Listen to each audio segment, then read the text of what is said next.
Hi guys.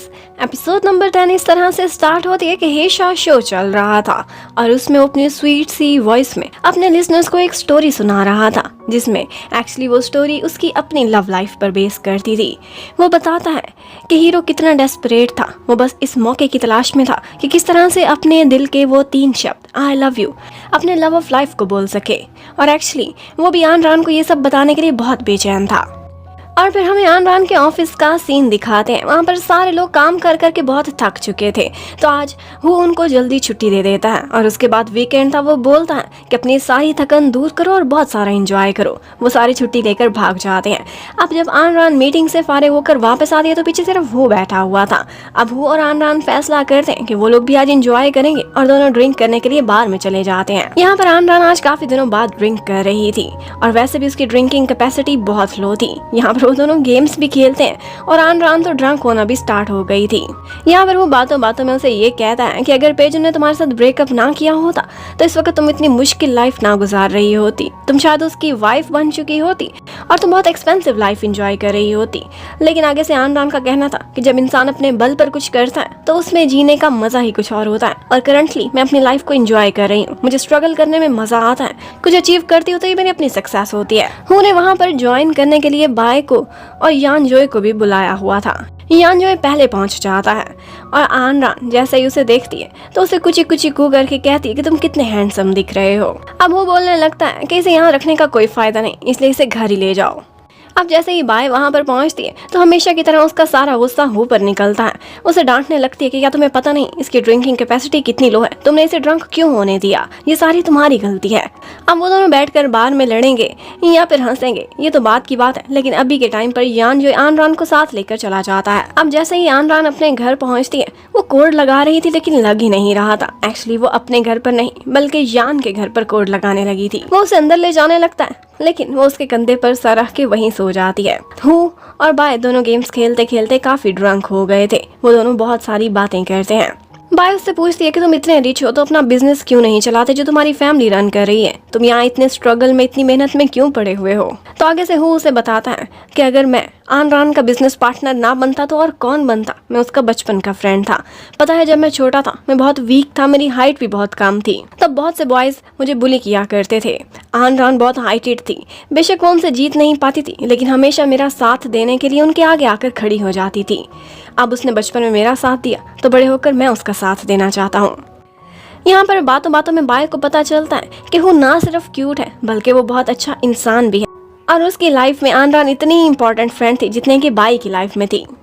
अब वो उससे पूछने लगता है कि तुम अब्रॉड से पढ़ के आई हो, फिर हमारी छोटी सी कंपनी में जॉब के लिए तुमने यस क्यों कर दी। तो आगे से बाय कहती है ऑफ कोर्स आन रान की वजह से, उसे मेरे साथ की ज़रूरत थी। पता है जब मैं कॉलेज लाइफ में थी तो कैसी दिखती थी। और फिर उसे अपनी यूनी की एक फ़ोटो दिखाती है, तब वो चश्मश थी और ना ही उसे फैशन की ड्रेसिंग की कोई भी सेंस थी। जबकि उसके ऑपोजिट आन रान वो यूनिवर्सिटी की प्रिंसेस लगती थी। उसकी ड्रेसिंग, उसकी ब्यूटी सब कुछ बहुत अमेजिंग था और वो उसकी पेंटिंग की फैन भी थी। वो बहुत जल्दी आन रान की फ्रेंड बन गई थी। वो दोनों इकट्ठे समय बिताती थी। एक दफ़ा वो आन रान को बताती है कि मुझे पेरिस से मेरी फेवरेट यूनिवर्सिटी से एडमिशन लेटर पहुंच चुका है लेकिन मुझे स्कॉलरशिप नहीं मिला। वो बहुत परेशान थी। कुछ पैसे उसने अपनी फैमिली के साथ मिलकर अरेंज करे थे लेकिन फिर भी शॉर्टेज थी। तो यहाँ पर आन रान उसे कहती है कि मैंने बहुत सारी पेंटिंग सेल की हैं और इसके साथ साथ पार्ट टाइम जॉब्स भी करी थी। मेरी सेविंग्स इतनी है कि मैं तुम्हारी हेल्प कर सकती हूँ। बाय बहुत मना करती है लेकिन आन रान वो पैसे फिर भी उसे दे देती है ताकि उसका फ्यूचर सेट हो जाए और हंसते हुए उसे कहती है कि कोई बात नहीं, अगर तुम बहुत रिच बन जाओ तो फ्यूचर में आना और मेरी कंपनी में इन्वेस्ट कर देना। अब बाय कहती है कि जब इतने डिफिकल्ट टाइम में उसने मेरा साथ नहीं छोड़ा था तो अब उसके मुश्किल समय में मैं भी उसके साथ खड़ी हुई हूँ। जबकि उधर आन रान अपने घर में सोफे से टेक लगाए सोई पड़ी थी। यान जो उसके पास आता है, काफी देर तक प्यार से बैठा उसे देखता रहता है और वो सारा टाइम उसे याद आता है जो उसने आन रान के साथ बिताया था, उनकी स्वीट मेमोरीज।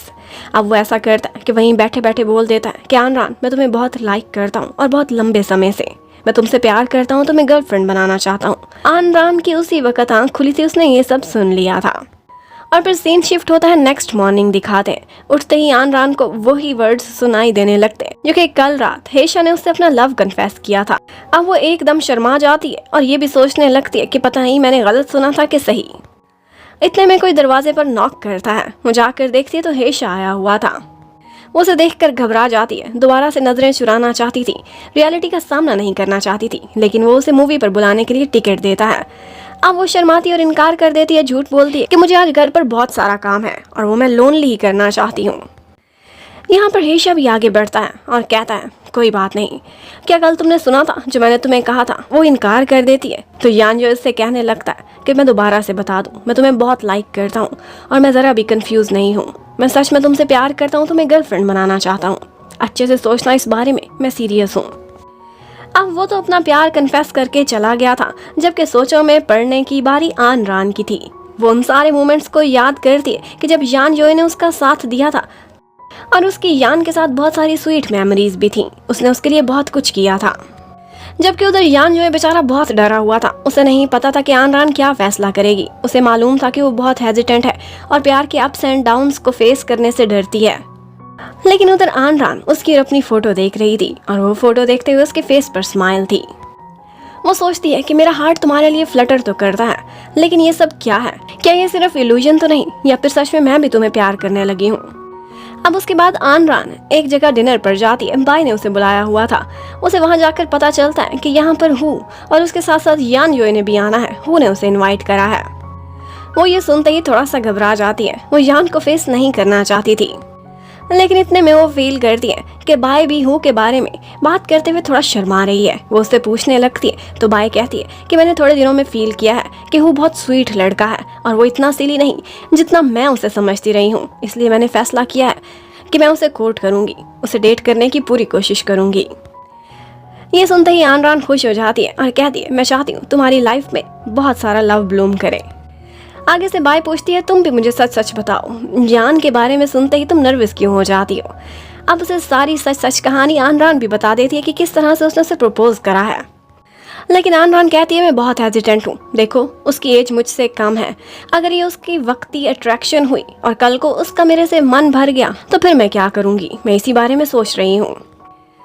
इतने में वहां पर हु भी आ जाता है और थोड़ी ही देर में आन रान को कॉल आती है यान जोए के नंबर से, लेकिन आगे से वो हॉस्पिटल से कॉल थी। वो उसे बताते हैं कि जिसका फोन है उसका एक्सीडेंट हो गया है, आप उसके रिसेंट नंबर है तो अभी के अभी हॉस्पिटल में पहुंच जाएं, वो बेहोश है। अब आन रान बेचारी रोती हुई टैक्सी में बैठकर फौरन से उस हॉस्पिटल की तरफ जाने लगती है। वो जाती है, पता करती है कि वो 37 नंबर बेड पर है। वो जैसे ही उस वार्ड में घुसने वाली थी तो वहाँ पर एक लेडी अपने बेटे को लेकर बहुत रो रही थी, जिसकी उस टाइम पर जान खतरे में थी।